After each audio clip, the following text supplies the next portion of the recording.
crow का example. In the case of animals, we will use the subspecific word instead of variety, as we have already discussed in the variety in the plants.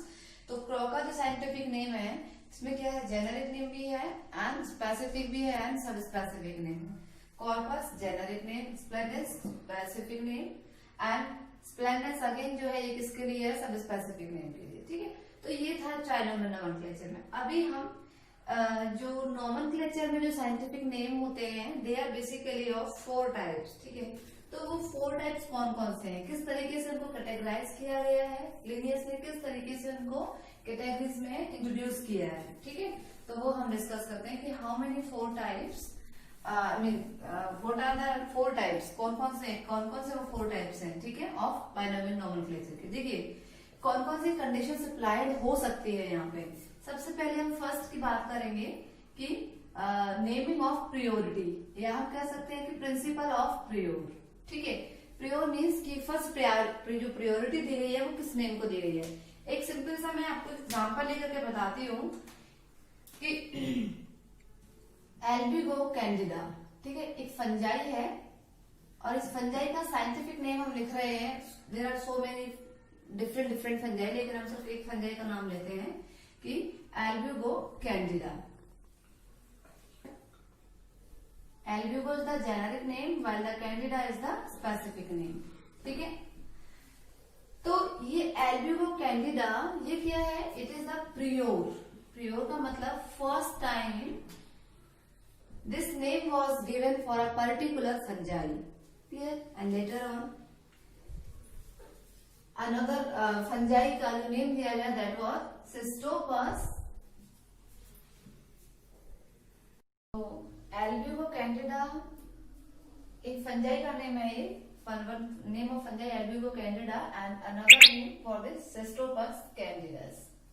ठीक, अब क्या difference है, this name was given because हम यहाँ क्या पढ़ रहे हैं, प्रियोर.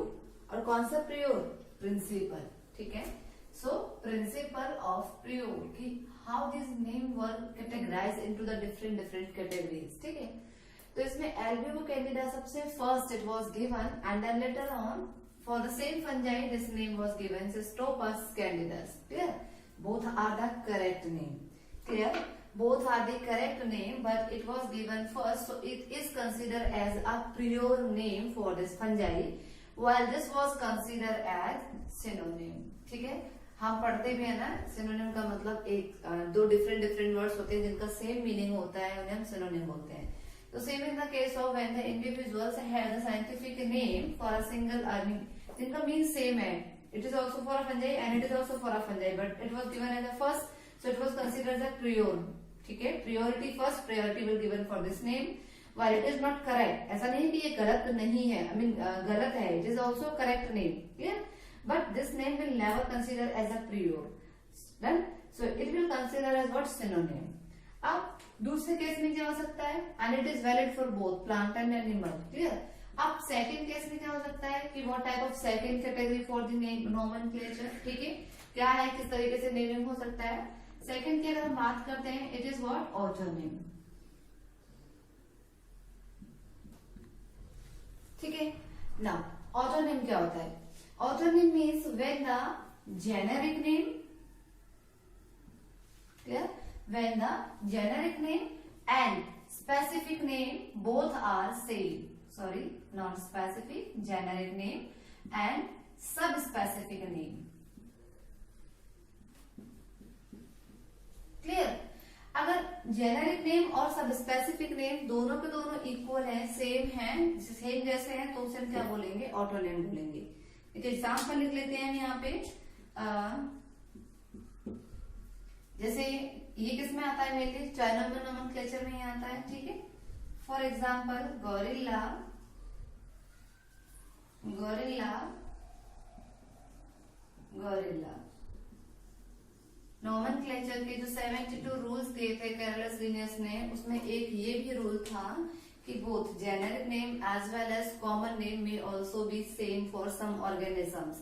यानी कि गोरिल्ला हम कॉमन लैंग्वेज में भी, जो मंकी है, जो एप, उसको हम क्या बोलते हैं, गोरिल्ला बोलते हैं, और उसका साइंटिफिक नेम भी गोरिल्ला, गोरिल्ला, गोरिल्ला. ठीक है, तो यहाँ पे क्या है, ऑटोनिम में जेनेरिक नेम और sub specific name, if both are same then this will consider as what, autonym. देन अब ऑटोनिम की अगर हम बात करते हैं तो इट इज वैलिड, ये वैलिड जो होता है name, it is valid only for plant, sorry animal, ठीक है, ये एनिमल्स के नेम के लिए वैलिड है बट नॉट फॉर प्लांट, ठीक है, ये प्लांट्स के लिए वैलिड नहीं होता है, ठीक। एक इसी के तरीके से थर्ड और होता है, ठीक है, and what is the third category, that is what, टॉटोनिम, that is what, टॉटोनिम।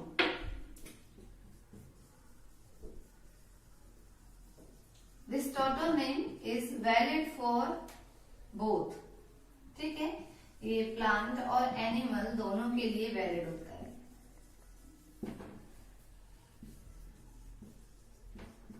इसमें क्या होगा, किस तरीके के नेम्स को हम टॉटोनिम के कंसिडराइज करेंगे, इफ जेनेरिक नेम और specific name both are same. जैसे एग्जांपल लिख लेते हैं हम, नाजा, नाजा, तो बोथ आर सेम, इसीलिए हमने इसको क्या नाम दिया है, टॉटोनिम का नाम दिया है, ठीक है। इसी तरीके से एक लास्ट कैटेगरी होती है, दैट इज व्हाट, होमोनिम।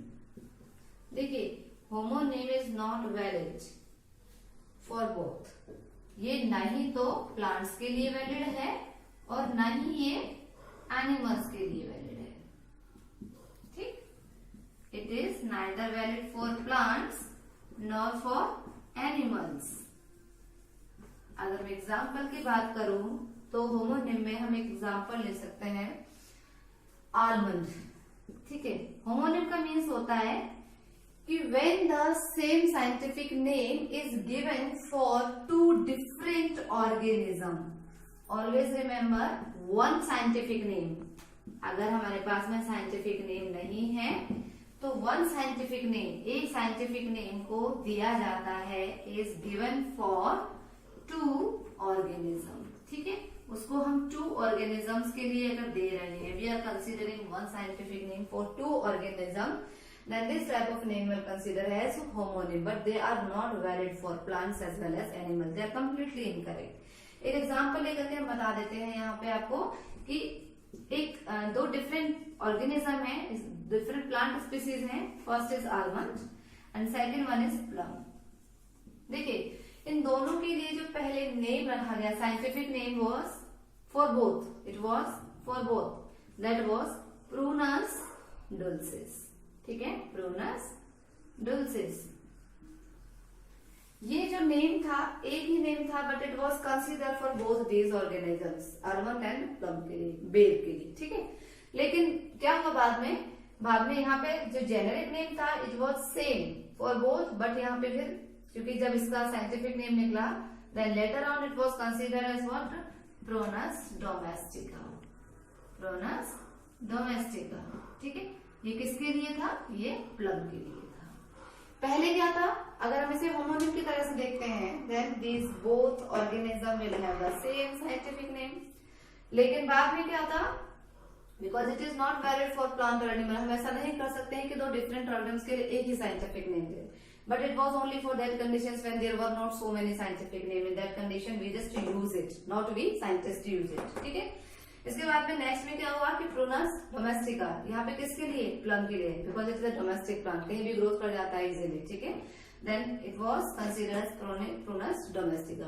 तो ये था कि कितने तरीके से नेमिंग हो सकती है ऑर्गेनिम्स की, they may be in the category of synonym, they may be in the category of autonym, tautonym and homonym. It is all about the binomial nomenclature. अब हम इसके जल्दी से एडवांटेज की बात कर लें तो एडवांटेज का सबसे मेन एडवांटेज क्या है, फर्स्ट एडवांटेज यही है कि इट इज यानी कि वैलिड है, इजीली एक्सेप्टेबल है, ठीक है, to all over the world. आप अगर आलमंड का साइंटिफिक नेम यहाँ बोलेंगे या कहीं भी दुनिया के किसी भी कोने में बोलेंगे, you will get the same. यहाँ ये कह सकते हैं कि कोई भी डिफरेंट जैसे कॉमन नेम में डिफरेंट लैंग्वेजेस या डिफरेंट नेम्स का यूज था, इस तरीके से वहां पे कोई भी नहीं था, ठीक है। तो यहाँ पे हम अगर एडवांटेजेस की बात करते हैं तो सबसे पहला जो इसका एडवांटेज आता है, ये क्या होते हैं, universally same to all over the world, ठीक है। ये कैसे होते हैं, यूनिवर्सली सेम, ठीक है, ऐसा नहीं है कि डिफरेंट डिफरेंट होंगे, ठीक है, to all over the world. इसके अलावा नेक्स्ट क्या करते हैं यहाँ पे कि ईच एंड और जो एवरी ऑर्गेनिजम्स होते हैं दे आर सिंपली आइडेंटिफाइड कह सकते हैं या नोन कह सकते हैं बाय देयर स्पेसिफिक नेम, ठीक है, identified by there each and every organisms identified or we could say known by their own specific name, जो उनका अपना पर्टिकुलर नेम है उसी से क्या कर सकते हैं हम उनको जान सकते हैं, ठीक है। और एक तरीके से ये क्या भी पहचान करा देता है, सिंपली आइडेंटिफिकेशन कराता है between the literate and literate peoples, ठीक है। ये लोकल कम्युनिटी में एजुकेटेड पीपल्स में भी इजीली तरीके से क्या करता है, डिफरेंशिएट को फॉलो करता है, ठीक है। तो ये कंप्लीट हुआ हमारा एक टॉपिक बायनॉमियल नोमेनक्लेचर।